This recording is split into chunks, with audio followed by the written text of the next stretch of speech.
Well, the book really starts with a bang. I mean, a body is washed up, and a car is vacant on a ferry. And I think anyone reading that or seeing it in a movie, it's like, well, what happens next? And then to see a politician in such vulnerable ground. Well, it happens every day in the real world, but to see it in this kind of magnitude with the buildup of the story. And he looks like such a capable man, such a kind man, such a statesman, for him to be accused of something like this. So I think it leads and starts the story in a very, very strong narrative.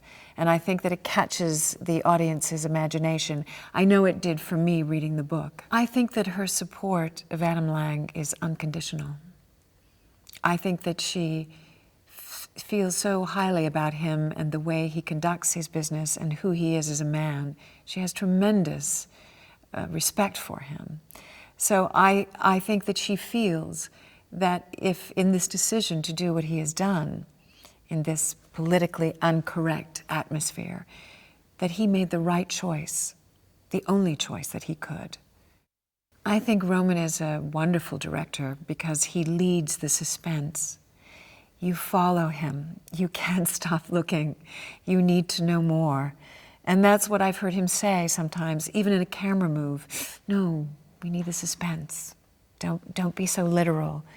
Leave a little something out so the audience is behind the director, behind the story. They're not in front of it or right with it. They have to catch up. And that's what I love about Roman's work. It's so exciting to watch because I don't know where I'm going to end up. I don't know who's going to say what. I don't know who's bad or who's good. That to me is a fascinating filmmaker who leads you slowly but deliberately into a trap.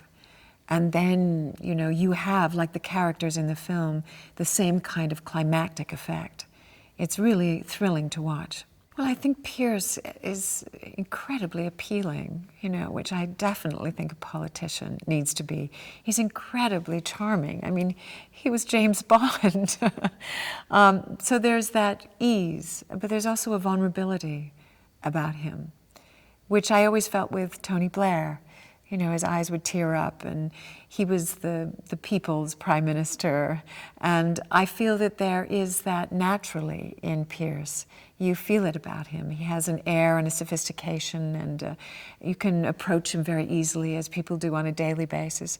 And he's always very kind and attentive. And I think it's perfect casting for Adam Lang. I mean, he certainly looks the part. And I think that there is that ease that he brings. Well, I think Ewan is the rebel in this story. He's the unknown. As I said before, he's like the Joker. And you don't know if he's taking things seriously, and he makes some bad jokes, and he makes some bad remarks. So he's really the outsider that kind of rubs everybody the wrong way. But he, in his journey of discovering what's going on, you're following him. I feel that Olivia has really captured the strength of Ruth with such ease.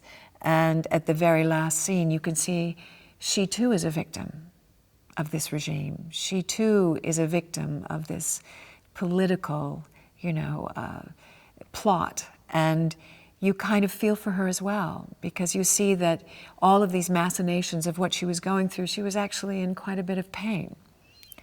But you don't know that until way too late, which is quite brilliant, because then it all kind of blooms at the very end, and then you say, I understand.